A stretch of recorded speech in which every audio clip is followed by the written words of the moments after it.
and welcome to Central Florida Salute YouTube.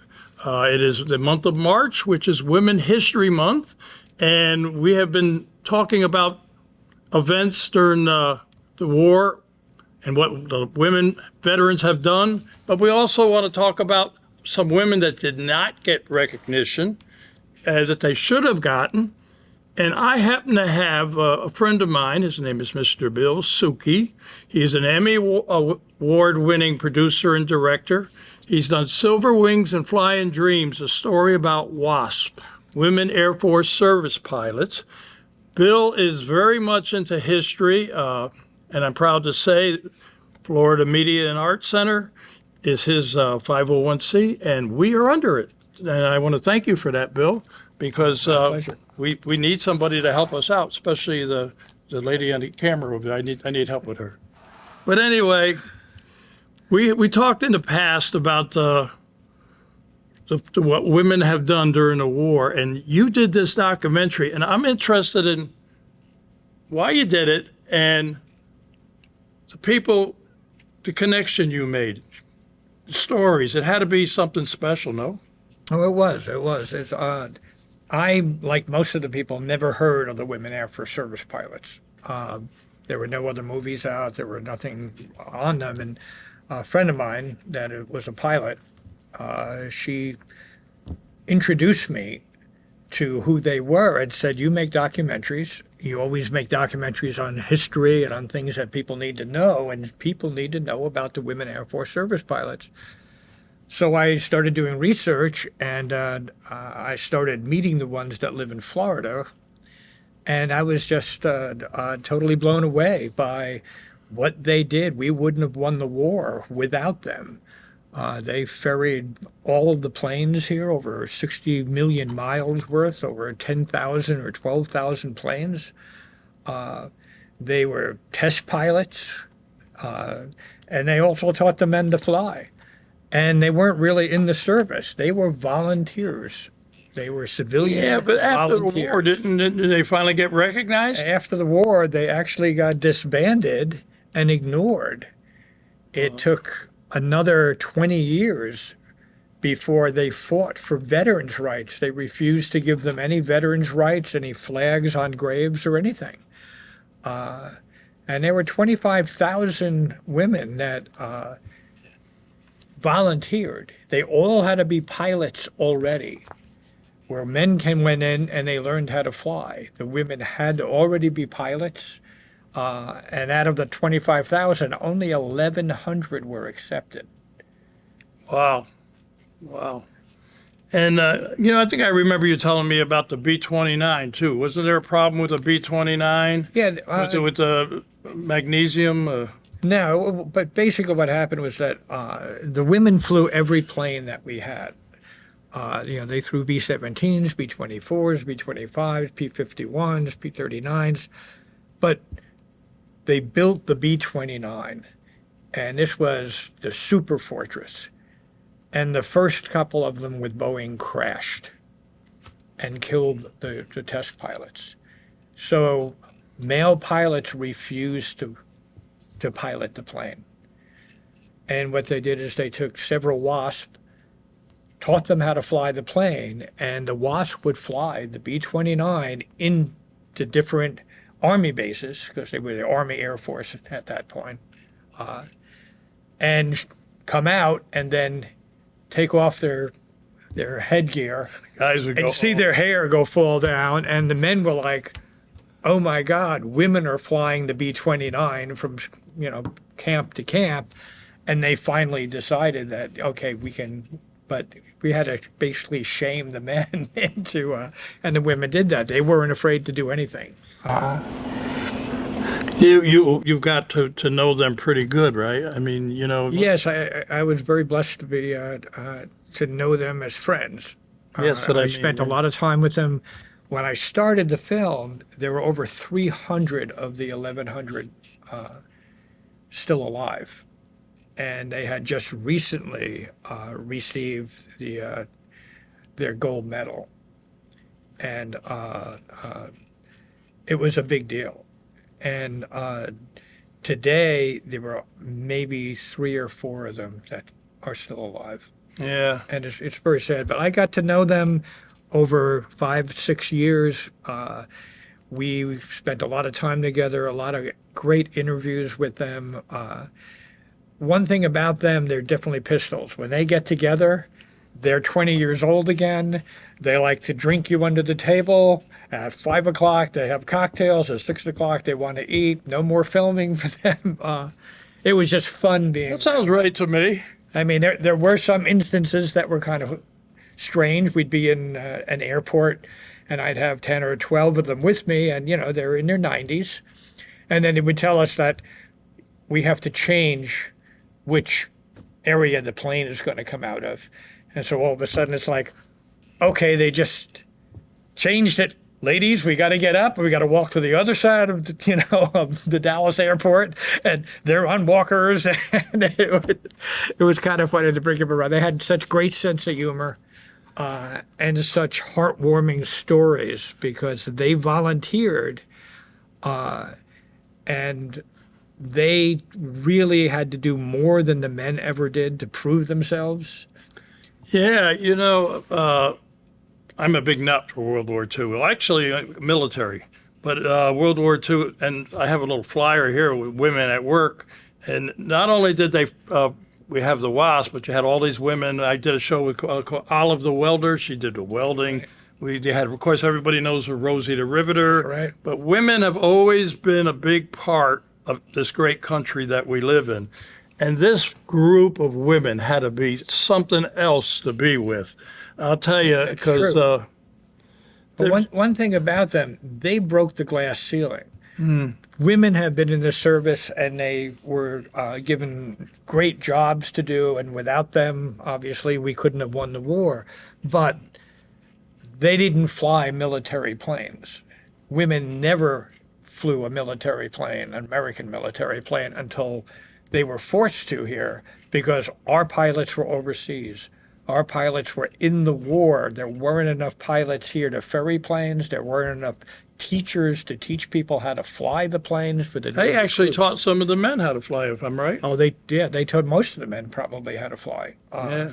But they were only in there for 2 years. But in those 2 years, they were in the forefront of everything.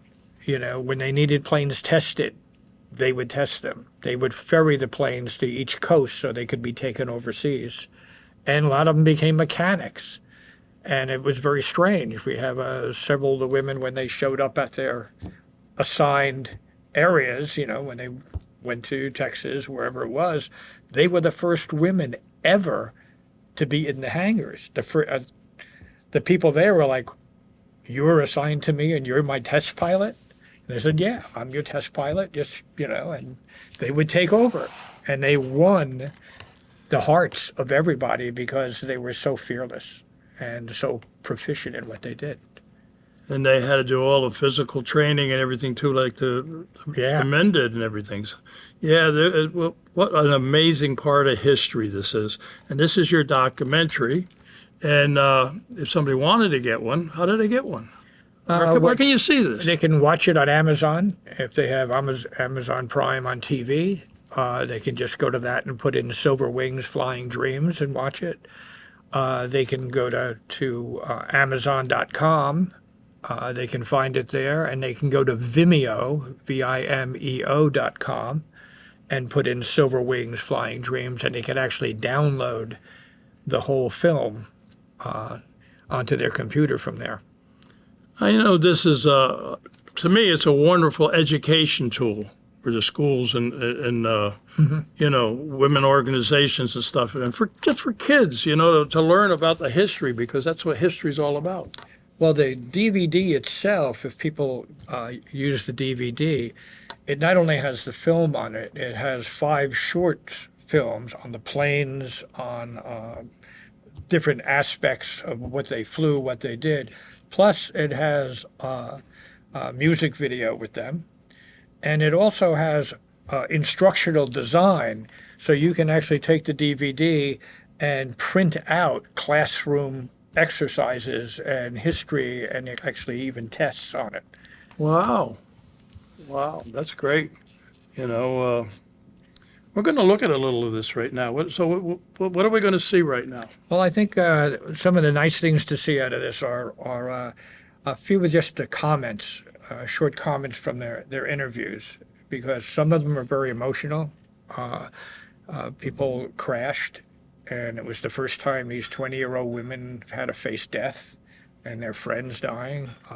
Some of them are just humorous because they don't know how they got to this position, and a plane would be on fire and they'd be flying it, and they'd have to make a forced landing somewhere, and it's just amazing what they went through. And there's a lot of just quick interviews you could take out of the film that show what kind of women they were. And they did it because they loved to fly. They were patriots. They wanted to do whatever they could for the war. But the number one thing is they love to fly. I can understand that, yeah. I have, when we close this show out, this episode of Salute, I've obviously watched your documentary several times, and the one part at the end with all the ladies' pictures and the music, and that is really something you have to see. So let's look at that. Hearts feel deeper, hills seem steeper, smiles get wider, joy feels brighter, words get bolder, and winter colder. Each passing year, friends grow dearer, feelings clearer, eyes get softer, tears fall freer, bonds last longer, and love grows stronger. Each passing year, like precious fading photographs, time leaves nothing spared, but love lasts forever. Once our love is shared, kids are sweeter, the house is neater, patience greater, our purpose straighter, life seems dearer, and God feels nearer. Each passing here, each passing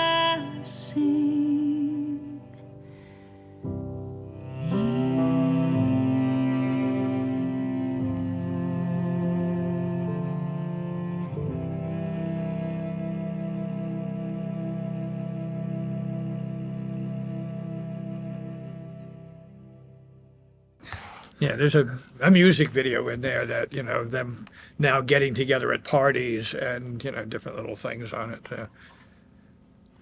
Okay, so what do we want to put in there?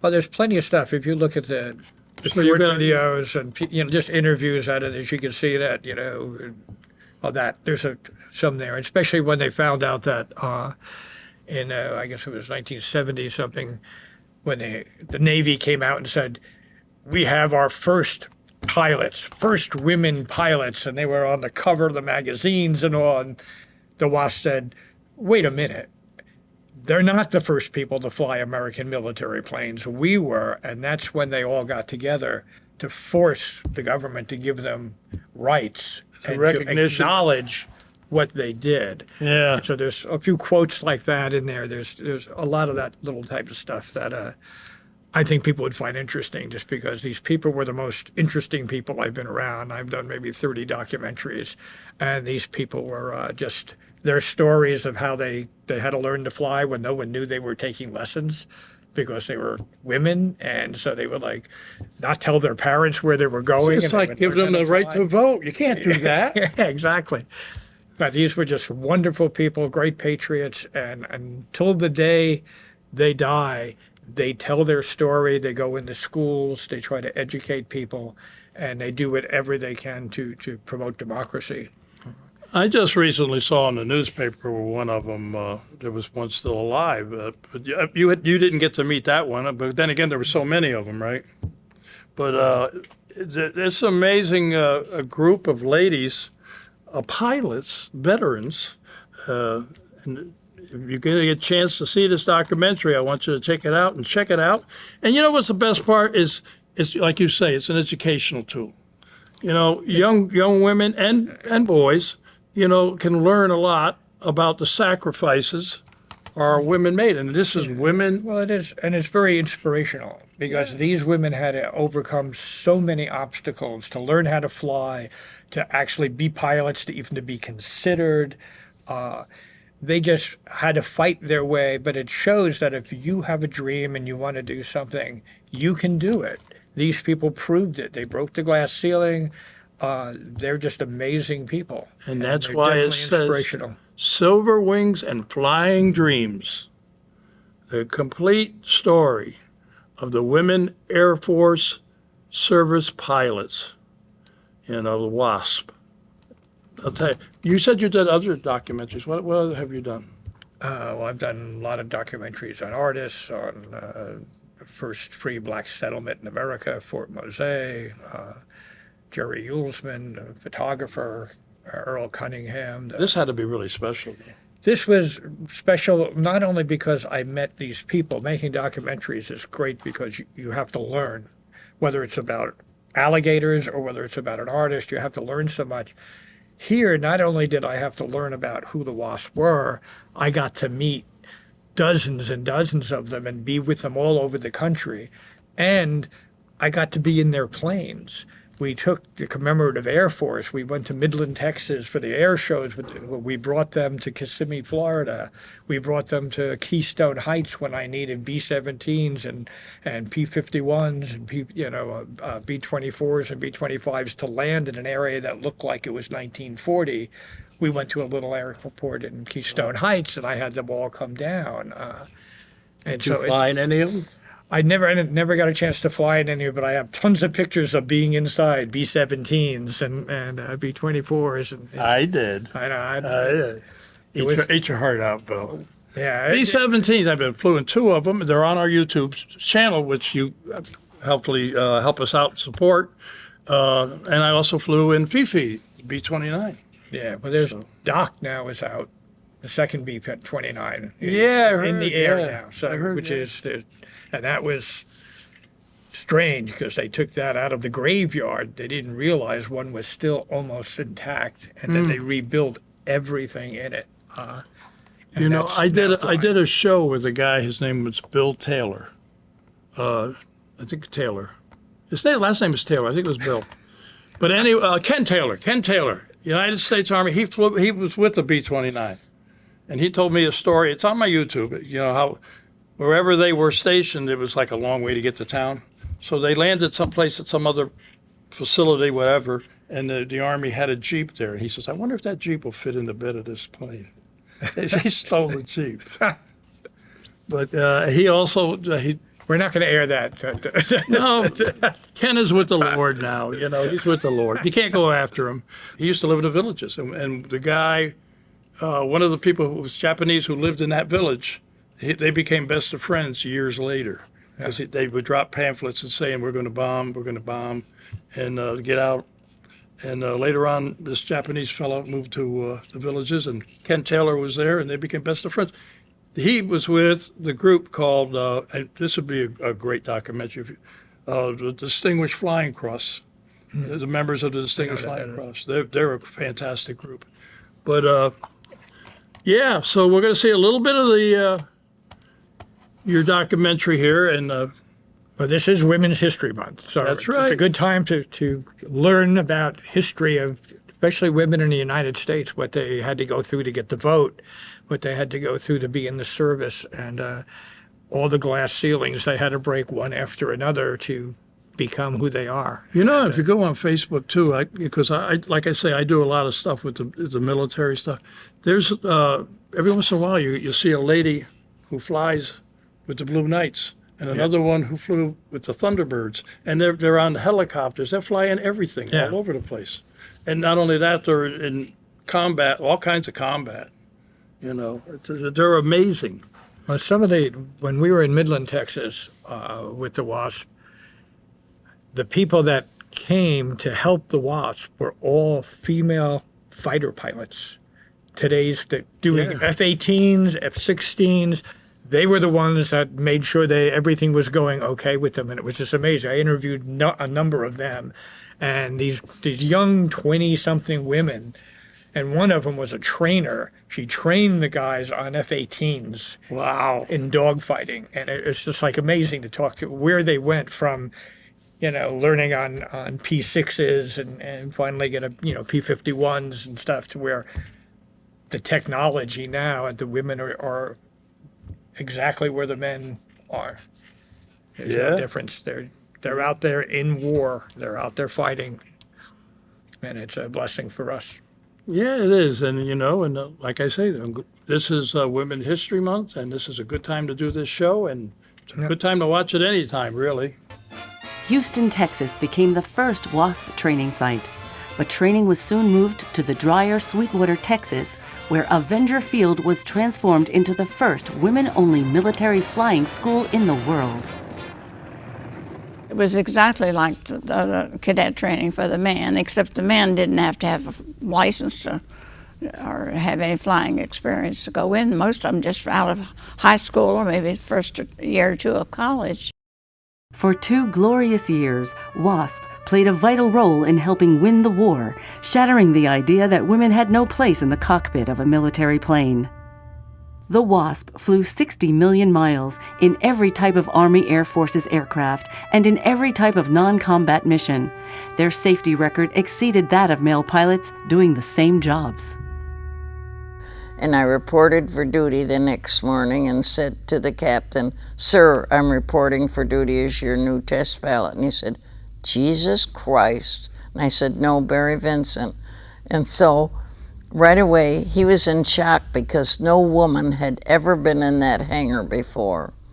But right away, he got a twin-engine airplane, an instructor, and a parachute for me. They gave me 3 hours of duel, and the instructor said, "There, you're a test pilot. I've taught you all I know about this airplane." So we came in and landed, and I went into the hangar, and I met all the mechanics and talked to them for hours about everything I had to do. And the next morning, I came down to the hangar, and there were 8 AT-10s to be tested, and I tested them just as if I knew what I was doing, and I did. After proving they could handle the latest fighters and the heaviest bombers, it all came to an abrupt end. On December 20th, 1944, they were quietly and unceremoniously disbanded. There were no honors, no veterans' benefits, and very few thank yous. We were at this Avenger Field for the Advanced Instrument course, and we heard that Jackie Cochran was flying in that late afternoon, and of course we were all excited. We were just thinking she was coming for a brief visit. And she landed, and we went up to the flight line. We sat around in a great big circle on the flight line, and she told us that Hap Arnold had deactivated the group that day, and that we were going to be deactivated on the 20th of December. And there wasn't a word that was said. There wasn't a dry eye amongst any of us. And I can't remember even how long we sat there, and then we just simply got up and went back to the barracks. 2 of the squadrons, including mine, sent a wire to the president and offered our services for $1 a year for as long as the need existed. turned down. They said, no, we've made up our mind. So that was a sad ending. Losing their military flying status forced them back into civilian life. While many applied for civilian flying jobs, even with their advanced flight training and extensive experience, the airlines refused to hire female pilots, instead offering them jobs as stewardesses or as part of ground control. They found themselves grounded. Their dream of continuing as military pilots shattered. Now what? What are you going to do with all this wonderful training that you've been given? Well, I wrote a lot of letters, and I never heard no said in so many different ways. And it's understandable because they had these experienced pilots coming back that had a lot more time than I did. And I soon realized that I was going to have to do something on my own. As the country celebrated the end of the war and began to build a new future, the WASP quietly went on with their lives, raising families and enjoying careers, their contributions during the war never officially recognized. As a way to stay in contact after deactivation, they created an organization called the Order of Fifanella. Originally, it was used to help WASP find jobs and to organize reunions, but later became the nucleus of their political activities to fight for veterans' recognition. It all started with that first class to graduate, and the big headlines were first woman to fly military aircraft. Well, that upset us a little bit because we were the first women to fly, and we kind of organized after that. We contacted each other. Did you hear? Did you see that? And all that. What are we going to do about it? And some of the papers said these were the first women to fly military planes. That's when we said, oh, wait a minute. And we decided to go after our veterans status. Their lobbying began to show signs of success. On March 15, 1977, the 95th Congress had a historic first when Bill H.R. 5087 to recognize the WASP as veterans was introduced in the House. Congresswomen Lindy Boggs and Margaret Heckler led the fight in the House. It was the first time every female representative in Congress joined together to co-sponsor a bill. But getting the bill passed was still a long shot. Colonel Arnold knew they had to convince Representative Olin Tiger Teague of Texas if the WASP bill was to have a chance to pass in the House. They still didn't want us to be accepted as veterans, but we put together an album, and the first page in the album was a copy of one of the women's honorable discharge from the U.S. Air Force. It said Air Force instead of Air Corps, but anyway, it was the same thing that the Speaker of the House had. He looked at it and he said, this is exactly like mine. These women are veterans. I don't think we even needed to go to Congress because we had these honorable discharges. But that's what changed the minds of all of them.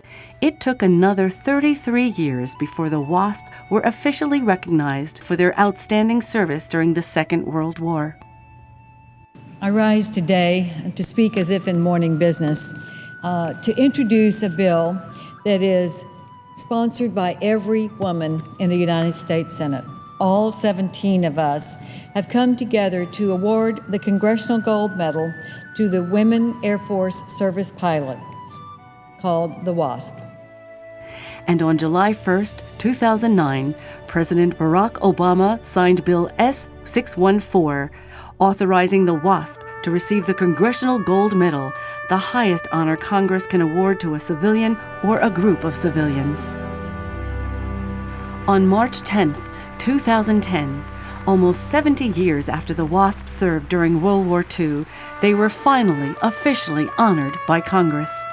WASP Deanie Parrish, Associate Director of Wings Across America, accepted the Congressional Gold Medal on behalf of the WASP.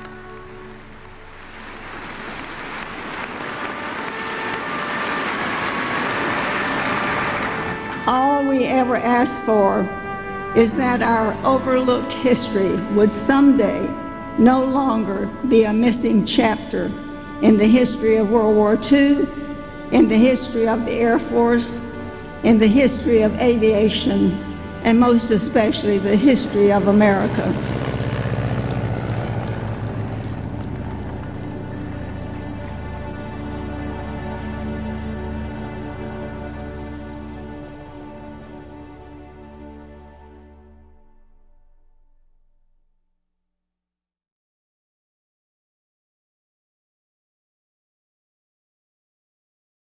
I Hey, appreciate everything you do. we appreciate what you do, because if it weren't for you taking us under your wing, that's pretty good, huh? Yeah, a little segue there. Yeah. With our not-for-profit, we're under the Florida Arts and Media. Florida Media Arts Florida Center. Media Arts. So if you want to support us, go to Florida Media Arts and send a check and put on it for Salute. Send it to Mr. Bill Suchy, or you can send it to me. My email is Peter, Peterr 203 at AOL.com. Try to get some money, Bill. Okay. All right. Anything else like that? Well, thanks for having me on. We're going to say goodbye, and you know how I do Yes, it. sir. So all our veterans out there, our active military and their families, we salute you for all you do. Till next time.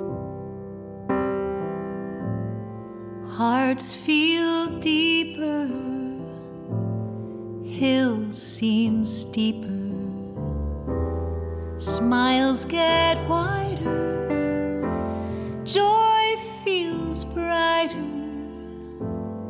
words get bolder, and winter colder. Each passing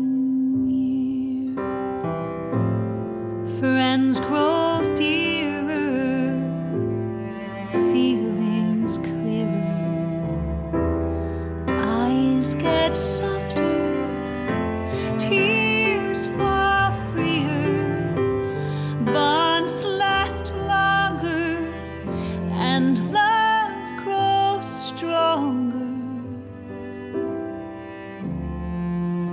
Each passing